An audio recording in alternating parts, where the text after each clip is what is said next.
This is Los Angeles. Our Lady, the Queen of the Angels, as the Spaniards named her. The fastest growing city in the nation. It's been called a bunch of suburbs in search of a city. And it's been called the glamour capital of the world. A mecca for tourists. A stopover for transients. A target for gangsters. A haven for those fleeing from winter. A home for the hard-working. It is a city holding the hopes and dreams of over 2 million people. It sprawls out horizontally over 452 square miles of valleys and upland, of foothills and beaches. Because of that vast area, and because of a population made up of people from every state in the Union, Los Angeles is the largest police beat in the country, and one of the toughest. We're going to take you into the city hall where police headquarters are located. Here in communications are the ears and voice of the police. The lights on the complaint board flash 24 hours a day.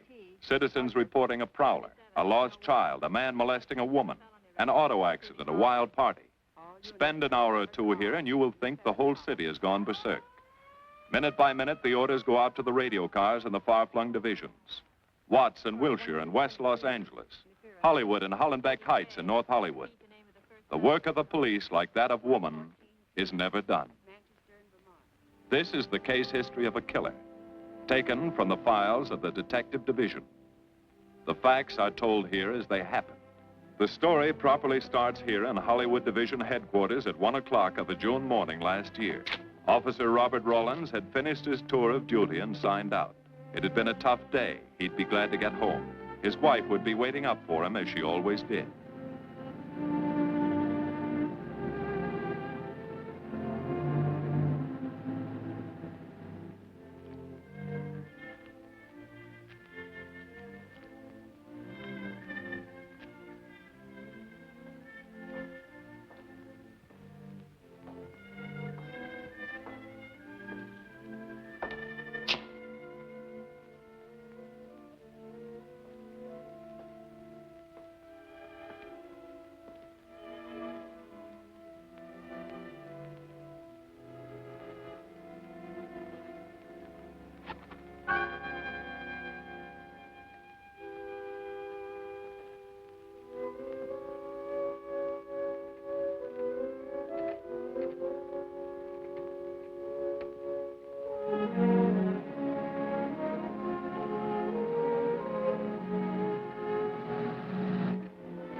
Hey, fella.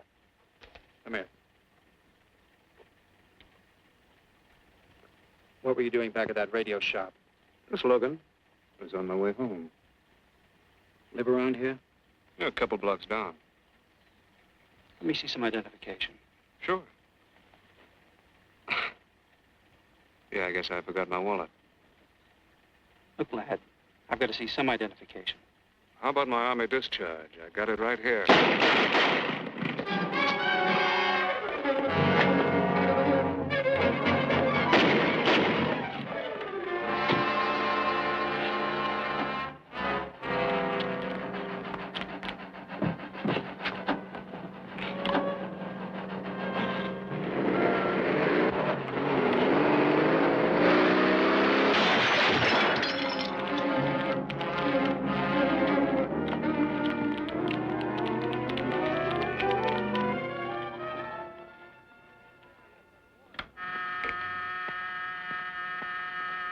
Police Department, Operator 27. I want to report the shooting of a policeman. Hold on, please. Give me that again, please. I'm calling to report the shooting of a policeman. What's the address? 5057 State Street, just west of Santa Monica. Just a minute. Receiving hospital. Operator 2. Operator 27, 5057 State Street, 5057 State Street. An officer has been shot. Send an ambulance. All units in the vicinity of State Street and Santa Monica Boulevard. Proceed at once to 5057 State Street, 5057 State Street. An officer shot. Code 3.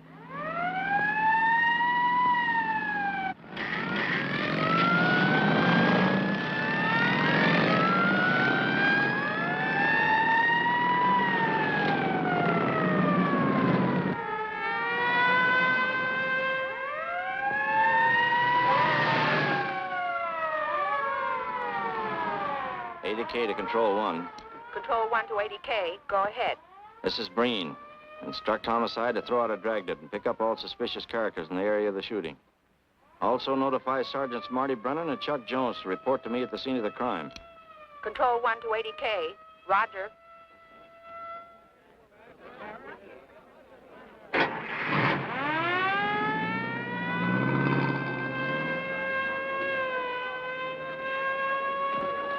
I see. Well, what have you got so far? Well, not much, Captain Breen. A couple of cartridge cases. Oh, Marty, Chuck. Hi, Cap. Eyewitnesses?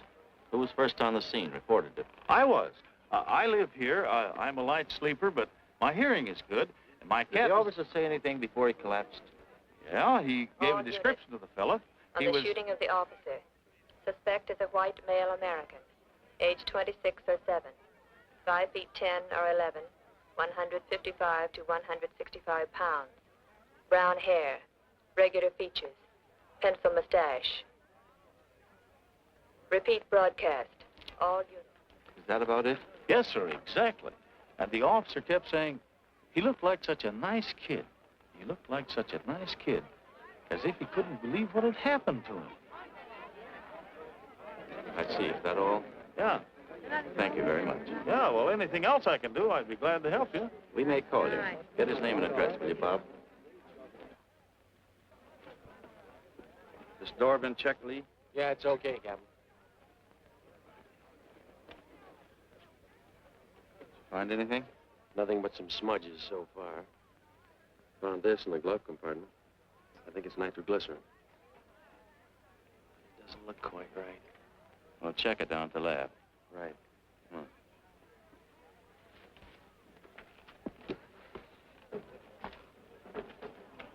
Open this up, Joe. No key, Captain. I'll try it open. Give me that bar, Frank.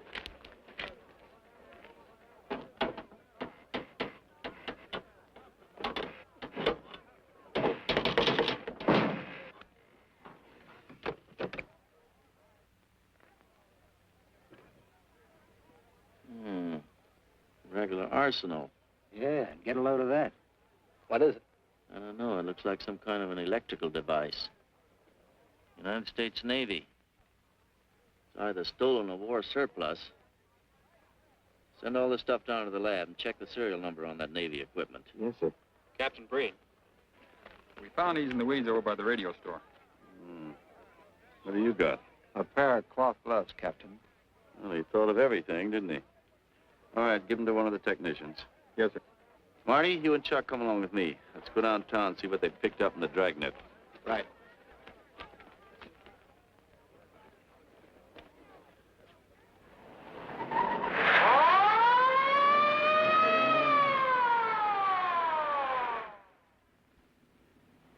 You know him, Marty? Yeah. I know his wife, too. Ever since high school. Captain, I wish you'd let Chuck and me handle this case. All right. I don't want any dead heroes. I just want the man who shot Rollins. The suspects began to arrive at headquarters in droves. The police tossed every motel and hotel and many private homes in a 4-square-mile area around the scene of the shooting. Every available radio car and patrolman and detective was out on the Dragnet. The strings were being drawn tighter and tighter. Many a man returning from a date or a late party or a poker game surprisingly found himself in a squad car, its siren screaming as it brought him to the detective bureau. The Dragnet gathered in some strange fish, and many ordinary ones. All the rest of that night, the detectives probed, needled, questioned, quizzed. Everything was checked. Fingerprints, names, addresses, stories. Every fish in the net was examined. Most of them thrown back into the sea, not worth keeping. Except a few parole violators and slightly shady characters whose stories needed a lot of verifying. I wasn't prowling no cards. Just taking a walk, you know, getting in condition. You were running when the radio car picked you up. Yeah? Maybe that's why the guys call me Punchy. He's got a point there. 2 felony convictions, no warrant, no warrant. He's on parole. Book him, violation of parole. Let's have the next one, Joe. What were you doing in that vacant lot? The vacant lot. Lot? What were you doing in it at that time of night?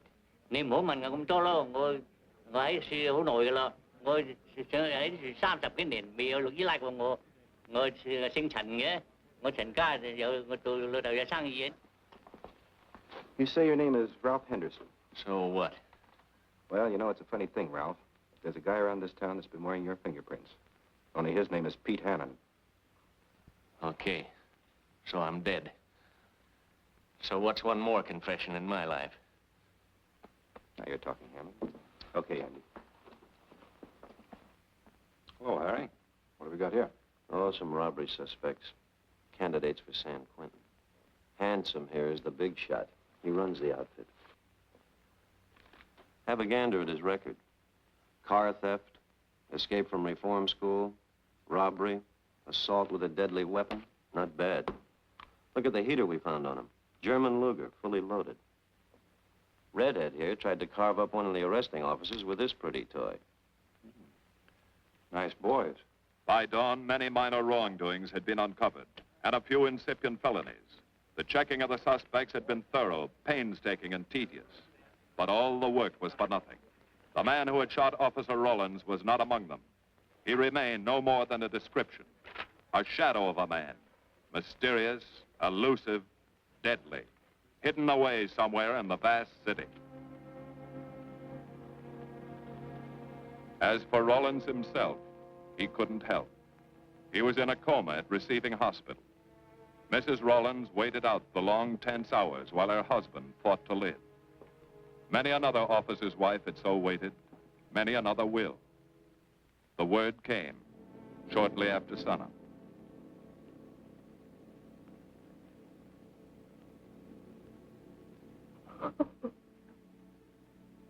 Oh.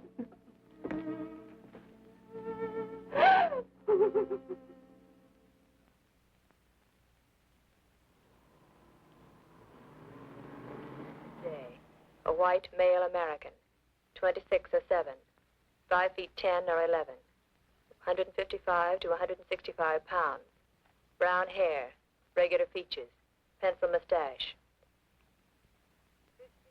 This was no frightened fugitive. What went on in his mind? Why had he set his hand against his fellow men, taken the life of another, of a stranger, of a man who was merely doing his duty? He must have some plan, some goal that called for sudden death to anyone who got in his way.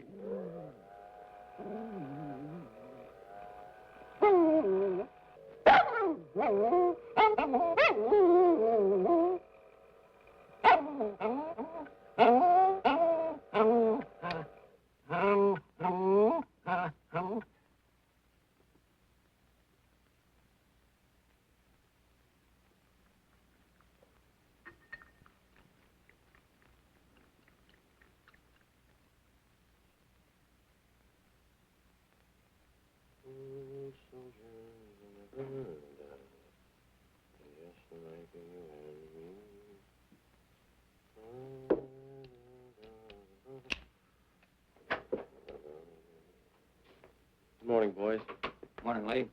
Hi, Professor. Well, I thought this was safecracker soup. You gonna drink it, I hope? I'm really a nice guy. Stick around. I'll prove it. Come over here.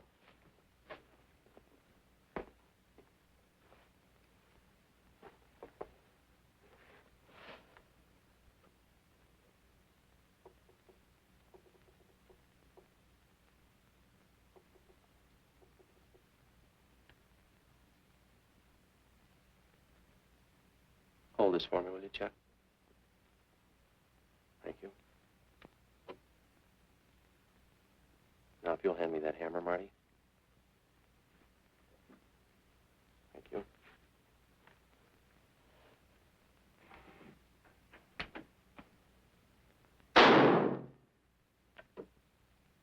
Yeah. Nitroglycerin. I didn't ask for a collection of fingers, just fingerprints.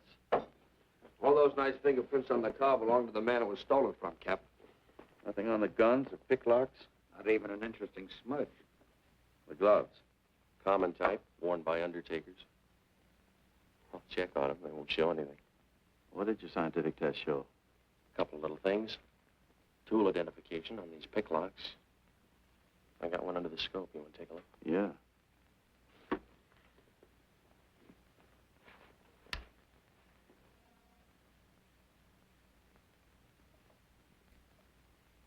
Take a look.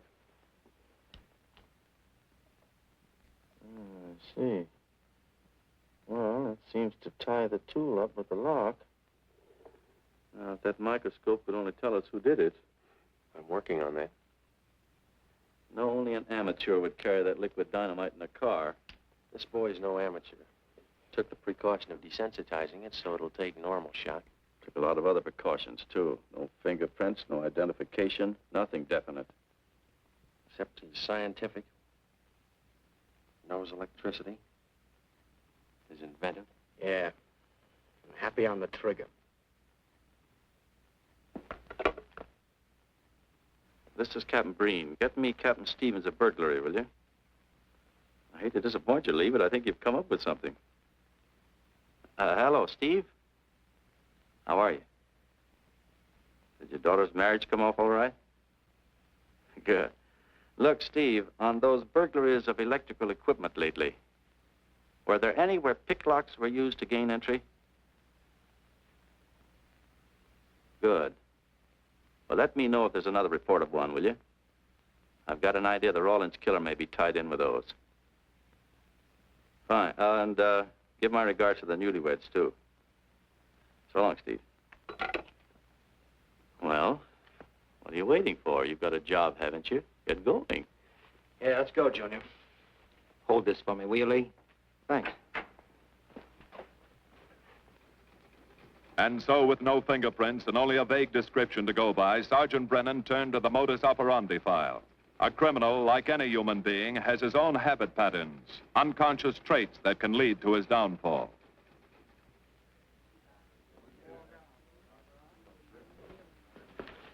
Well, they are, Junior. List of burglars who use picklocks for entry. Oh, great. This narrows it down to just a couple of hundred suspects in this area. Give me a match, will you? That may not be so bad. This guy's improved on the system. Maybe he's left his trademark on some other job.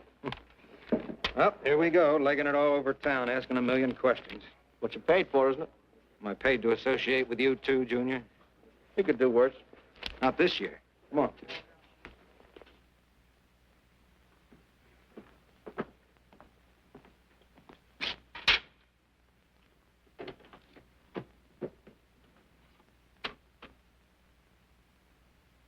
Car 12, car 12, in the 10,000 block on Mississippi. A 394-15 disturbance.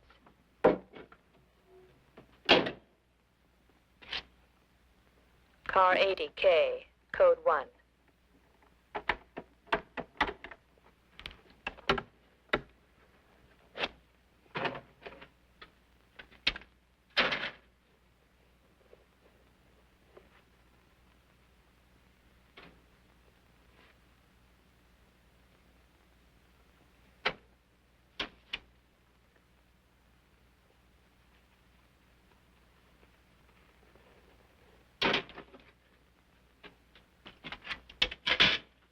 All units, on the broadcast of the suspect arrested in the shooting of Patrolman Rawlins.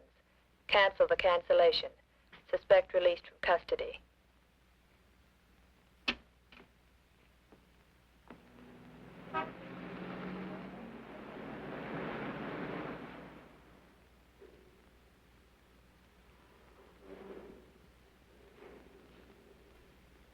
Oh, hello, Mr. Martin. You find Mr. Reeves in the machine shop.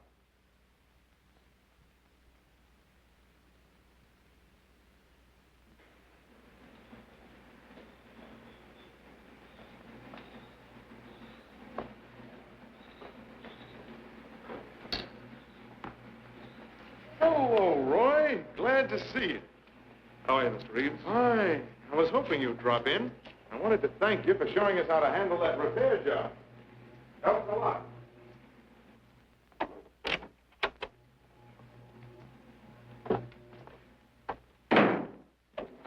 Well, what have we got this time?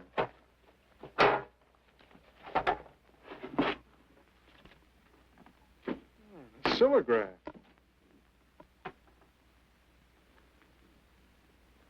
Well, there are plenty of these around, Roy.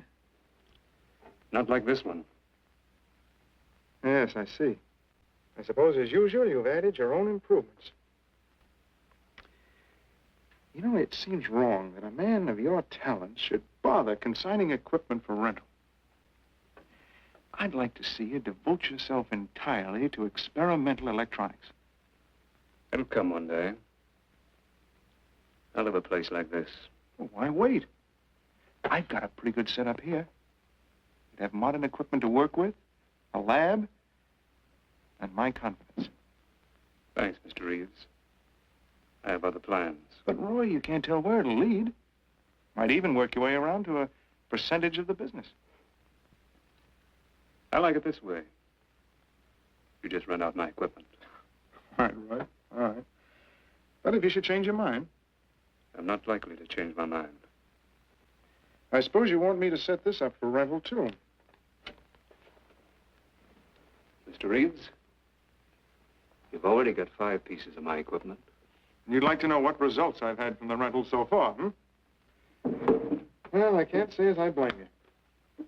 I think you'll find this satisfactory. Satisfactory. Goodbye, Mr. Reeves. And you'll come back again soon, won't you? Sure. Oh, incidentally, how's that television projector coming along? The one you said would reflect a 12-foot image. Still working on it. I just wanted you to know I've already set up a rental on it. In fact, I think they'd like to buy. It'll come pretty high. Oh, money's no consideration with this customer.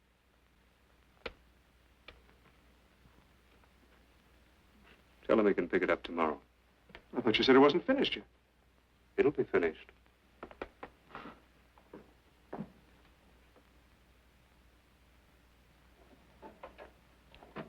It uses an image fixer and then projects by ordinary incandescence.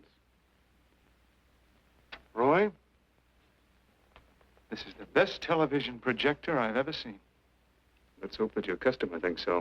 He will. Yes? Send him right in, Charlotte. There, you see, our customer is here, begging for the privilege of buying. Better be running along. I'm not much good at business.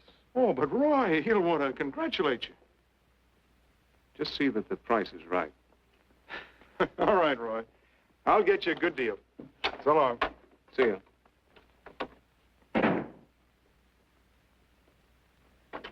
Well, Mr. Dunning, come in.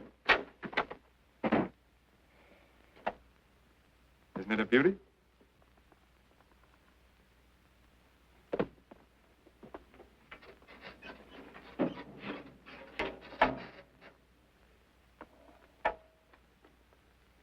It's a beauty, all right. You like it? I certainly do like it. You see, it's mine. What do you mean? Let me have the police. I built it. Spent years on it. Oh, you must be crazy. Roy built this machine himself. Your friend's a crook, Paul. You've been taken in. Hello? Give me the burglary detail.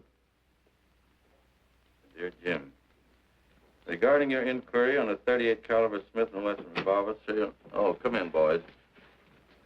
Burglary detail just sent this report through. It's a man named Dunning reports tracing a stolen television projector to the Reeves Electronics Lab. Think it's a tie with the Rawlins case? Well, take a look at this fellow Reeves and see what gives. I'll notify burglary we're following up on it. Right. Come on, Junior. What else did he place with you for rental? Oh, a number of things. All war surplus that he bought on his veterans rating. Oh, is this more of his equipment? Yes. Yes, he left it here on consignment. I'm sure that Roy can explain everything. Well, maybe he can, Mr. Reeves, if you'll tell us where he lives. But I don't know. Mr. Martin's on the phone, sir. I'd better talk to him. I think so, Mr. Reeves. I'll take it in the superintendent's office.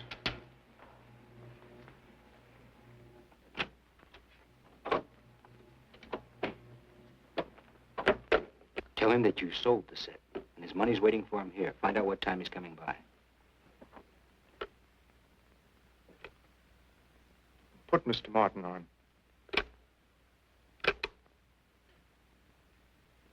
Hello, Roy? Yes, I've sold it. Your money is waiting here for you. Yes, I'll be working late tonight. What time will you be by? First thing in the morning. Well, maybe you better come in tonight, Roy. A couple of things I want cleared up. Like what? Oh, technical things. Besides, I don't like to leave the money in the plant overnight. How about 8:30? Fine. I'll see you then. I'll leave the front door unlocked.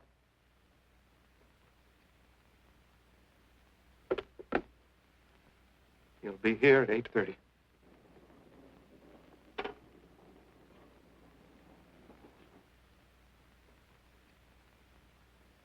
Well, I'll just run along home and get some dinner. We'd like you to stay too, Mr. Reeves. Why? For company. You want to cooperate, don't you, Mr. Reeves? Certainly. Good. Now, you just wait in your office. We'll be around. Very well. This way, gentlemen.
Reeves. Is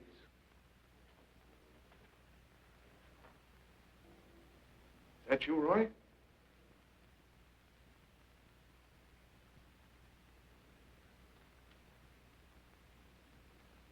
Go outside and block that alley door.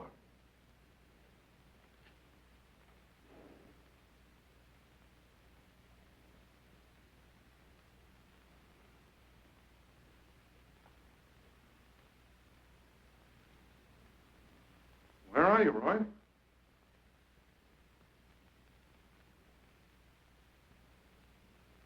Who's in here? No one. I'm alone.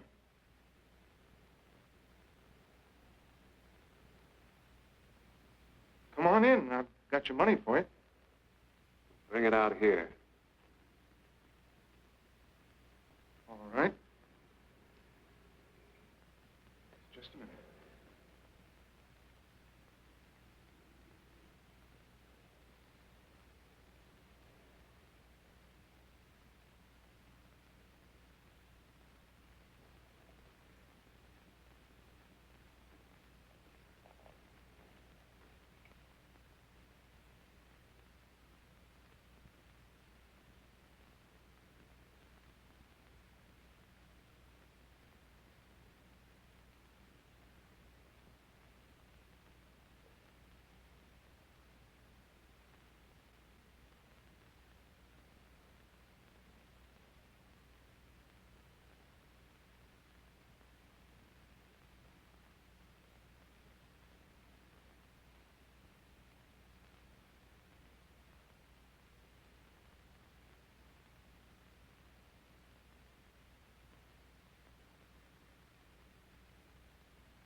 No. None of them even looks like Roy Martin. He had such a fine face. Didn't keep him from carrying a gun. Or didn't you know that? No, I didn't. I told you all I know, all he ever told me. What about his friends? Didn't he have a girl? No, I don't think so. He had no interest in anything but electronics. Where'd he pick up the subject? Books, magazines. Mostly from the Signal Corps. He was attached to a radar unit. Get a teletype off to the War Department. That might help. Yes? Ready on your call to receiving hospital, Captain Breen. Hello, this is Captain Breen. What is the latest report on Sergeant Jones?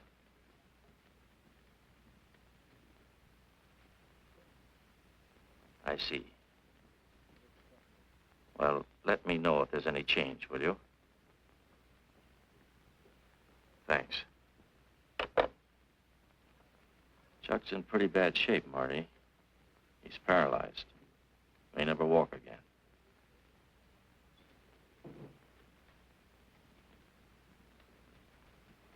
Oh, I'm sorry.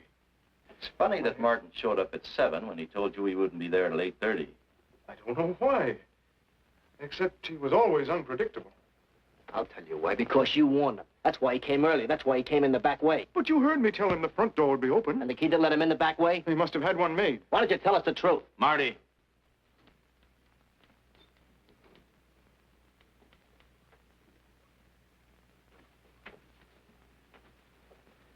Now, look, Paul. You can make it a lot easier for us to believe your story if you'll just give us some facts. Something that might help us. I told you all I know.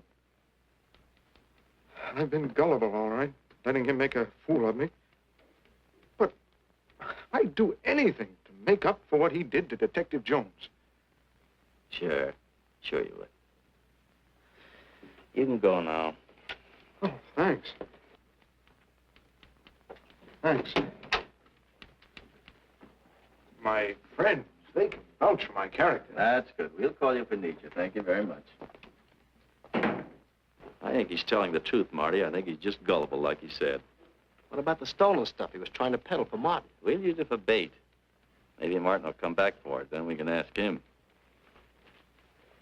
Here. Nevertheless, I want a 24-hour tail put on Reeves, and I want a watch on his home and his factory. Right. You can keep those.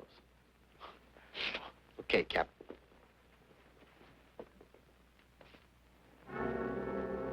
And now the killer changed his tactics, his modus operandi. It would baffle the police. They always expected burglars to remain burglars, not go in for stick-ups. They'd never tie this up with him.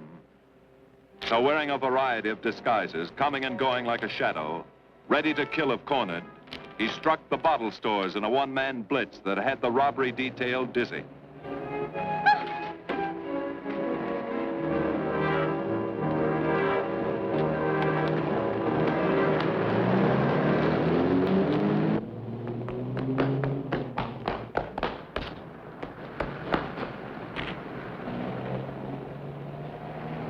The killer, always resourceful, always thinking along lines that would baffle his hunters, had discovered an ideal avenue of escape. Under Los Angeles is a vast and intricate system of huge storm drains built to siphon off the flash floods of the rainy season. Many of the tunnels are large enough for 2 cars to drive abreast. Here were 700 miles of hidden highways, ideal for the use of someone who needed to hurry from place to place without being seen. Ideal as a hiding place for guns and supplies in case of emergency. What is it, Lee? Well, the reason I ask you to come over is I think I've hit on something. An identification? No, not quite, but a tie-up. Now, These are the shells from the gun that killed Rawlins. These were fired in the liquor store holdup in which the bandit got away. And these were fired at Chuck. Now, as you know, every ejector, even in guns of the same model and caliber, is different. Each one leaves its own markings on the cartridge casing. Now, look at these fine striations. This deep gouge. The same on all three.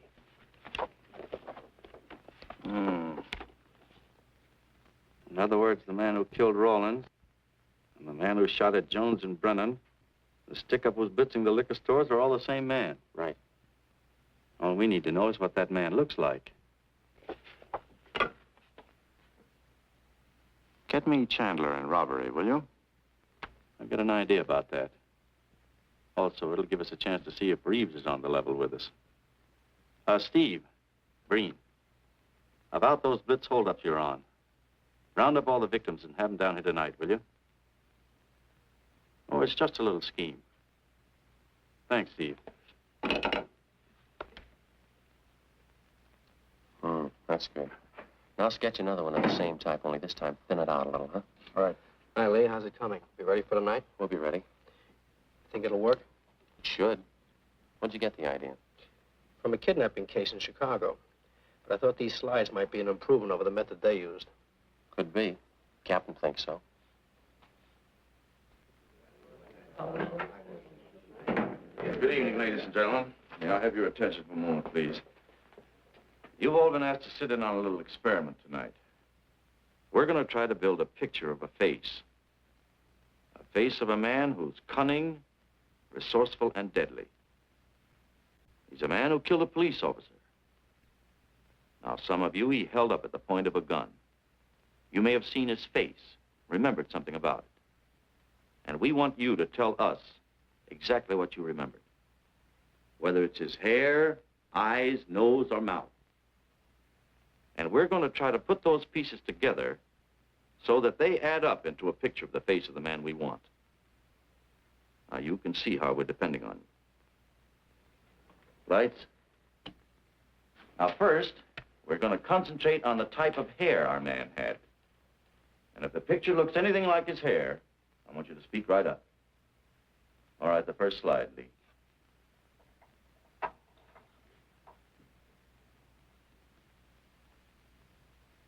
His hair had waves in it, well-groomed. That's the idea, Miss Smith.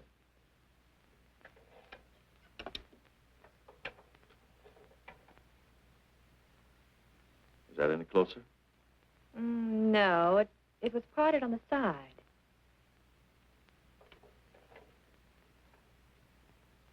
Oh, that's more like it, except it was thicker.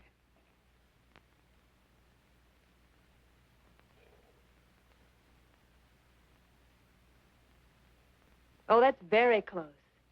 Yes, that's the way his forehead looked. It was broad and high. All right, hold that slide.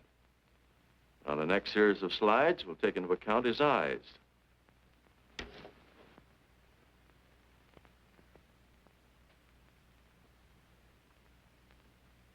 Oh, 1 minute, please. Wait, 1 minute. His eyes were a little like that. Maybe a little smaller, like beads. Go on, Lee.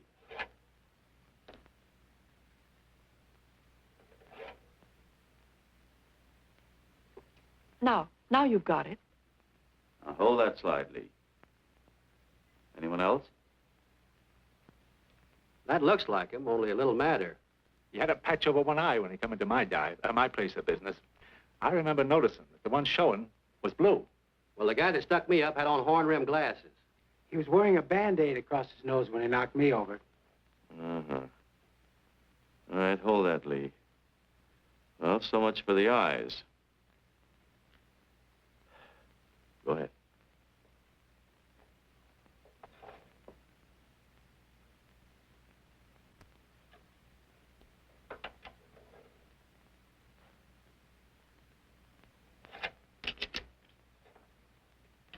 Señor Capitán. Yes, Miss Montalvo? Ay, ¿cómo se dice en inglés? A sus órdenes, señorita. Ah, qué bien. En este bandido, la nariz fue chata, como aquella, pero un poco más chata y más ancha. Like that, Captain, but more snub, wider.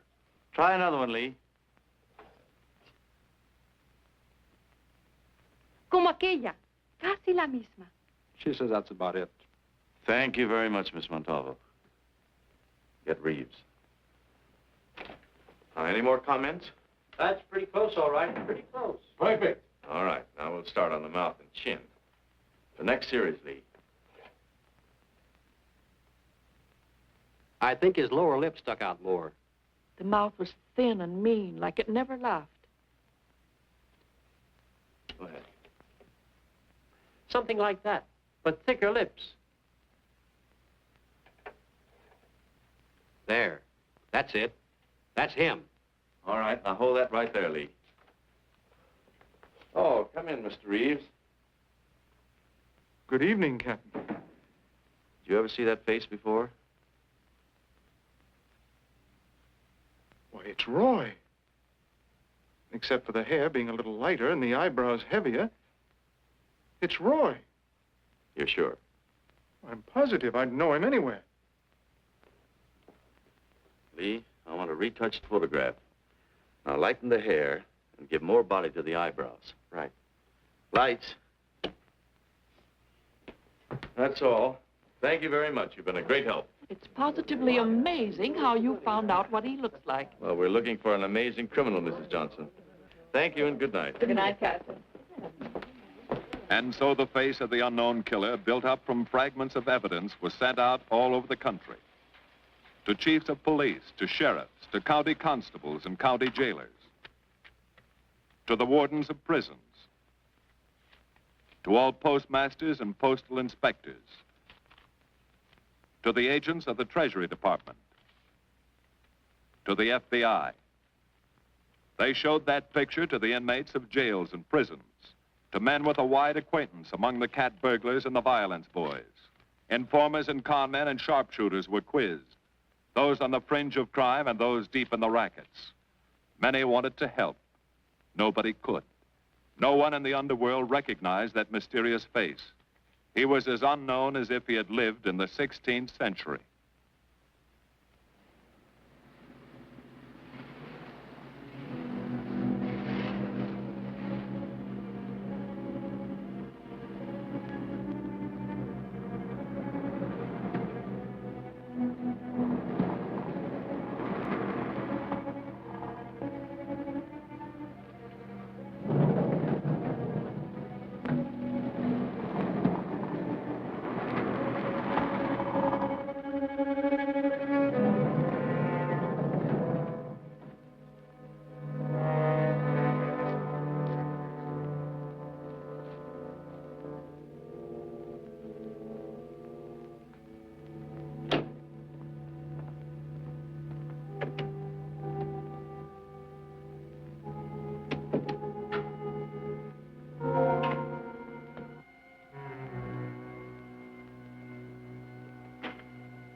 Reeves. Roy. Listen carefully, Reeves. Control yourself. I know you're alone in the house. Act like you're alone. Cops are watching every move you make. The police here? They got you staked out like a muskrat hide, watching you around the clock. Here at your plant, tailing your car. Sit in that chair. Pick up 3 books.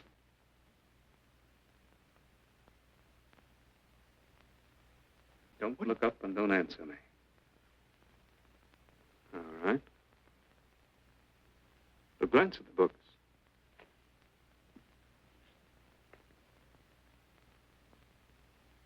Pick one of them.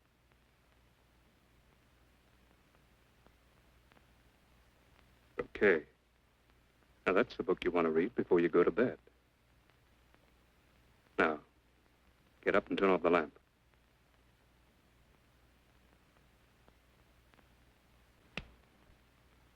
Come here. Come here.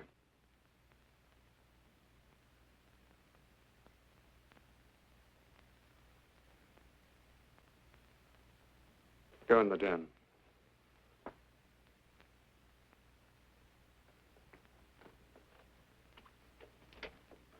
Pull those drapes tight.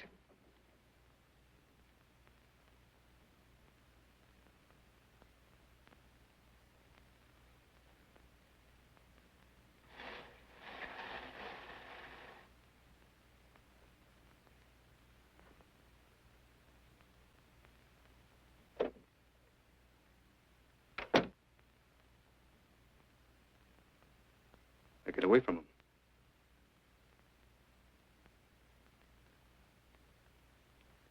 What do the cops know about me? Not very much, Roy. No fingerprints. They haven't even got a picture of you. They're trying to make one.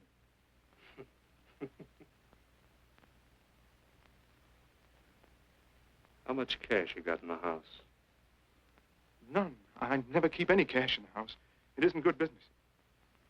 I suppose you think it was good business letting me walk into that trap. No, Roy, no. Don't do anything you'll regret. Now listen to me. It isn't too late. Give yourself up. Come to your senses before you kill someone else.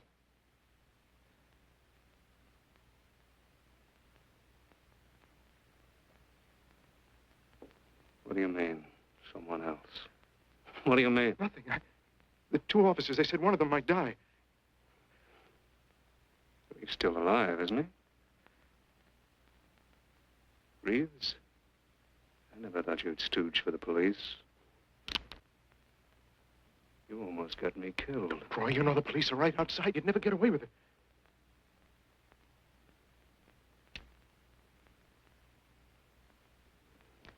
That's right. Now you're being sensible.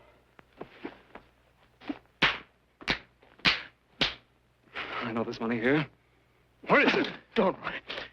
I'll get it.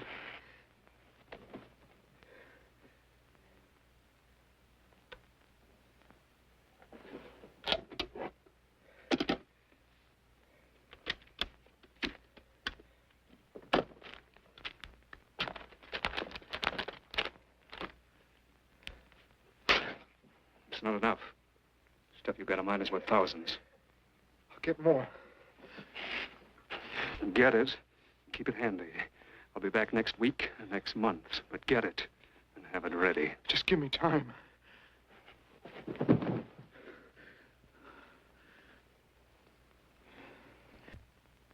Oh! Look, I don't want policemen outside my house following me around.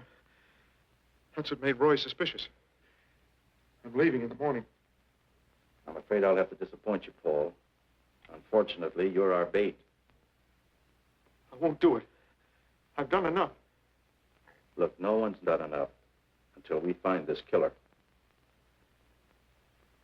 I asked you to keep a sharp lookout on this house, Marty. I did. Two of the best undercover men in the department were assigned here. That didn't keep Martin from getting in. What's the matter? You tired?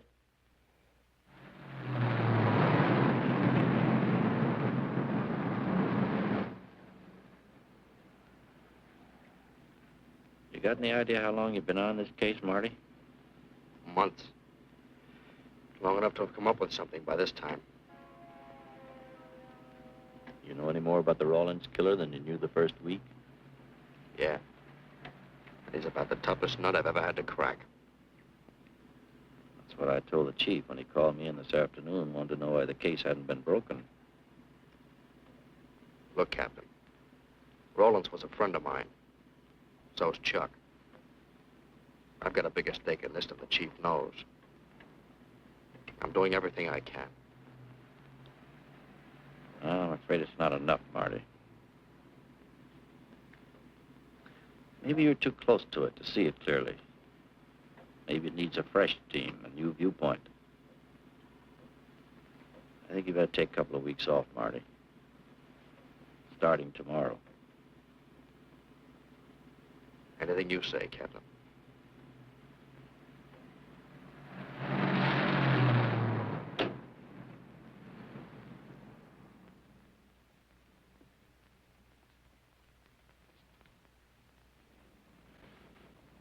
Hiya, Marty. Hi, Chuck. Meet Miss Scanlon, my new bodyguard. He's the one I've been telling you about. Oh, you mean the one with the steel trap brain? How do you do? Hello. Say, this guy been behaving? After a fashion. See, she takes me out in my go-kart, puts me to bed, wakes me up, dresses me. You're perfectly capable of dressing yourself now, Mr. Jones. I'll be back in a few minutes. Well, how's it been going, Junior? Oh, pretty good, Chuck, pretty good. Is that why you're off the case? How'd you know? Breen was in to see me this morning. Oh. Suppose he also told you they put a new team on the case. He told me everything. Yeah. Let's see what his new boys dig up. Well, maybe they'll examine the facts of the case a little more carefully. What facts? That our man's sharp, that he's intelligent and works alone, that he has no record, never leaves a fingerprint and knows every move we make? Sure, plenty of facts, only they add up to nothing. Sure, forget it. You got yourself a 10-day vacation. Go on down to the beach, get a suntan. By the time you get back, the case will be broken. Isn't that what you want? You know better than that. All I know is what I hear. You sit there batting your gums about how the old man let you down. Maybe he's trying to wake you up. He's got a funny way of showing it. There you go, flying off the handle. Always taking things for granted. I wish I could get up and boot some sense into you. He knew what this case meant to me. He still does. That's why he's trying to get you mad enough to do something about it. You don't really figure that's his idea, do you? I know it is. Ah, it's a tough case, Chuck. Not an angle, nothing to go on. You'd know what I meant if you were out working with me. I have been working with you. That's all I've had to do lately, just sit around studying what little facts we have, trying to figure out who he might be. You know the kind of a guy we're up against, then. I tell you, Chuck, this guy's a genius the way he operates. As if he were right there with us every time we go out after a lead. Oh, sure. Breen's been tipping him off just to make you look bad. Yeah, almost like that. Well, he beats us to the punch every time. There's your angle. You just hit it on the head, but you don't see it. Look, start adding. 1, he's unknown to the underworld. 2, he beats you to the punch, right? And 3, it's almost as if he were with you. Isn't that what you said? Yeah? Well, tie that up with a lot of other little things, like the fact that he uses a police gun and the accuracy of his shooting. Anybody could buy a police gun, and the Army could have taught him how to shoot. Yeah, but who taught him how the police operate? Oh, I know what you're driving at, Chuck. But a cop. Those things happen. Yeah. Now, if I were still in the case, I'd start with our own department first, then Santa Monica, Culver City, Burbank, Pasadena. See you later, Junior. Hey! Don't let him out of your sight, beautiful. It's the first time in years he's used his head.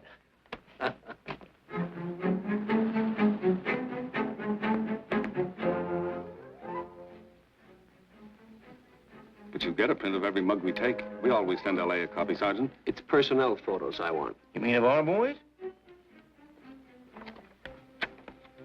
That's Roland's killer, isn't it? That's right. You've checked your own department. We did that first.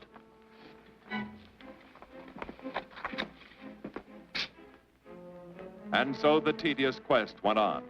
Sergeant Brennan wore out his shoes and his patience, going from police station to police station, checking photos until his eyes were blurry. For police work is not all glamour and excitement and glory.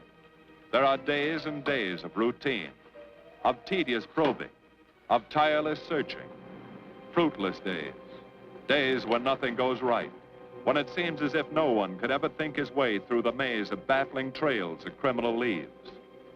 But the answer to that is persistence, and the hope that sooner or later something will turn up, some tiny lead that can grow into a warm trail and point to the cracking of a tough case.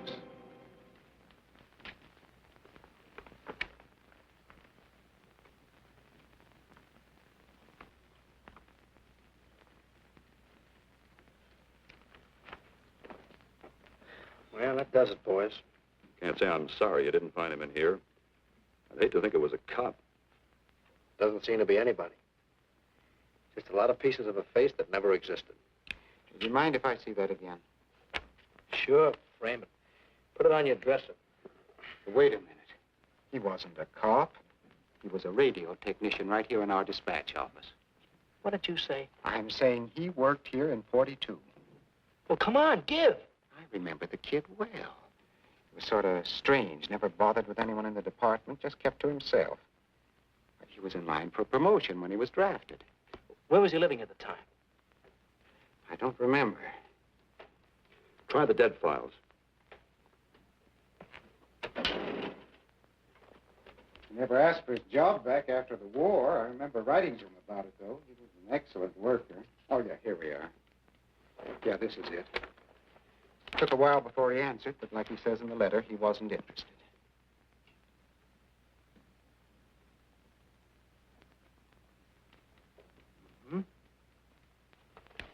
Postmarked Hollywood. No return address. What do you want us to do? All the work? Oh, thanks a lot, Freddie. You remember, he was a civilian employee.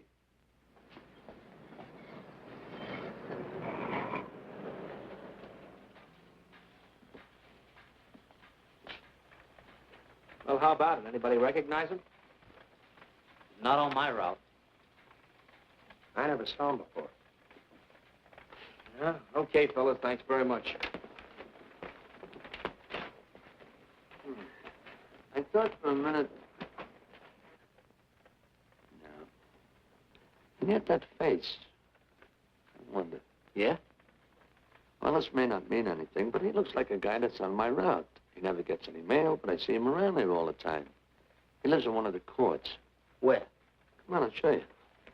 It's not that easy. What time does your route take you past those courts? About 9 o'clock. Why? Just thinking.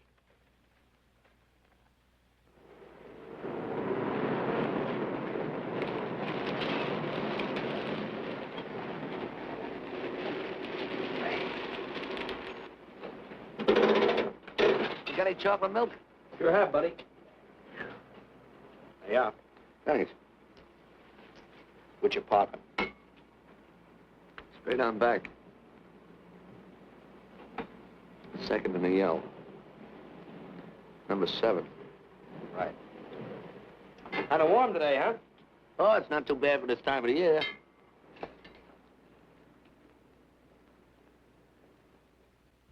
Good morning. Morning. You're new in the route, aren't you? We had a substitute. What happened to the other fellow? Sick. Oh, what's the matter with him? I don't know. I catch everything. Hear about it on the radio, and next morning I got it. Too bad. You aren't very social. The regular fellow always stops and talks to you. Sorry, Eddie, I'm a little late this morning. I was hoping maybe you could help me. There's something very funny going on in this court. Yeah? I was scared to go to the police with it. I thought maybe I might be poisoned. What? Yeah. By the manager. She's a witch.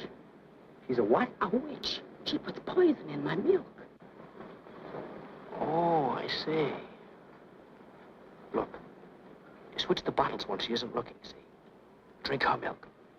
Then you'll be safe, right?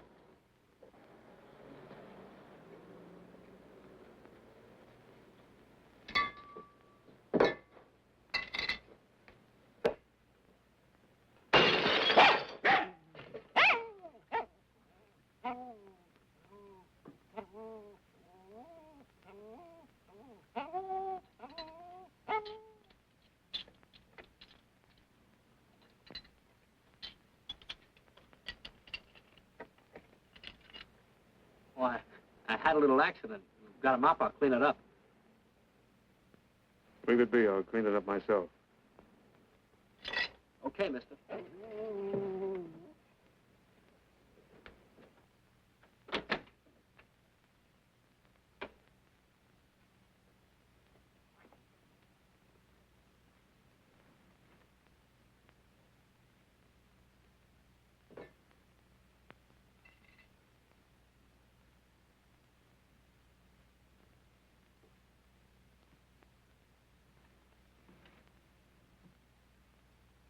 The place is called Bellevue Court. I drew this from memory, but it's pretty close. That's where he's hiding out, right there. You sure he's our man, Marty? Captain, I couldn't go wrong on that face. He's our man.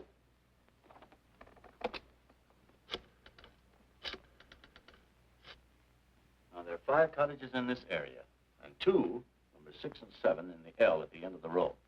Our man lives in number 7. This building department plan will show you the whole layout. It's bounded on 3 sides by Fuller, Santa Monica, and Poinsettia. Now, the court is partly surrounded by a high wall. Breen, homicide. Good. You keep your eyes open until we get there. Morgan has just gone into his bungalow alone. Any questions? All right, you all have your instructions. Let's go.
We're out on time.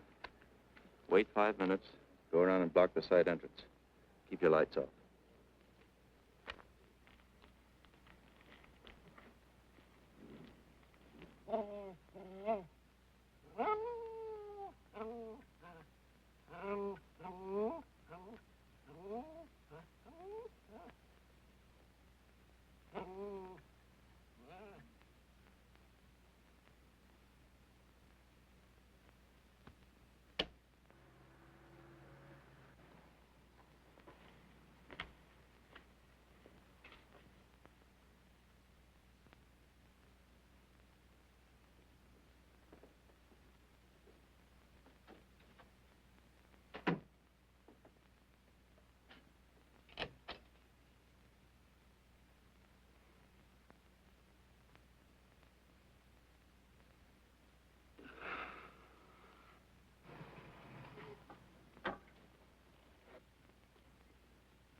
He's loose.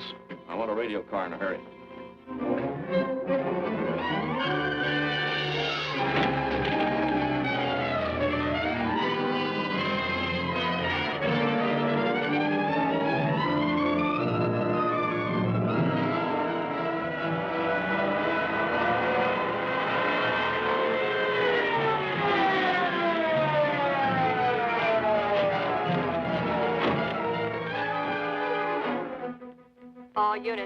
All units in the vicinity of Santa Monica and Fuller. The murder suspect in the Rollins killing is at large.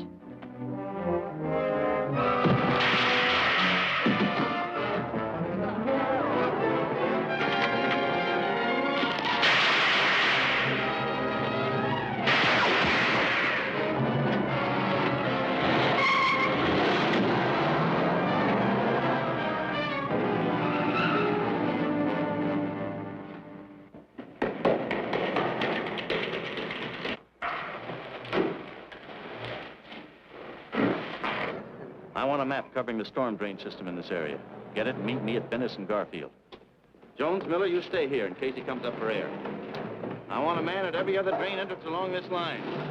He's got to come up somewhere. Come on, Marty. You're driving.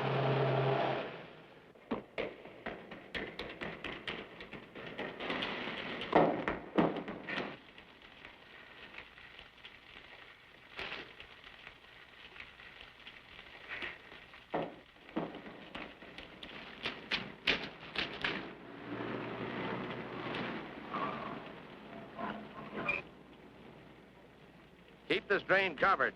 It's liable to pop out anywhere.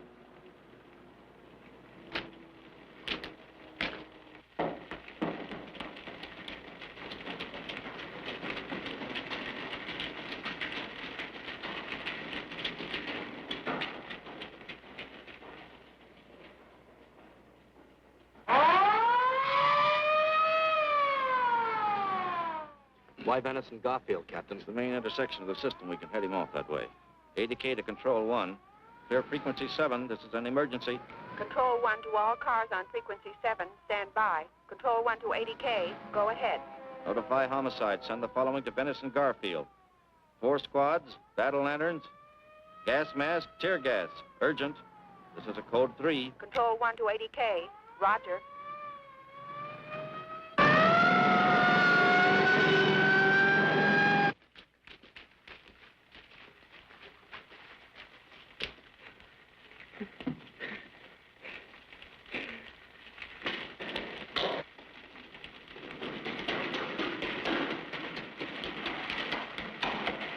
And he'll probably head down this main drain to where it comes out at the Rio Hondo. Now, you take your squad and cover that exit. Right. Keep all spare radio cars cruising back and forth along this main street. Watch the curb inlets. We'll go in here.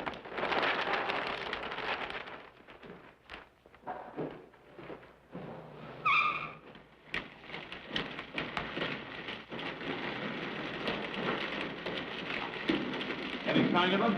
No. And we've searched every foot between here and the Rio Hondo outlet. Then he must be up ahead. Let's go.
Gun.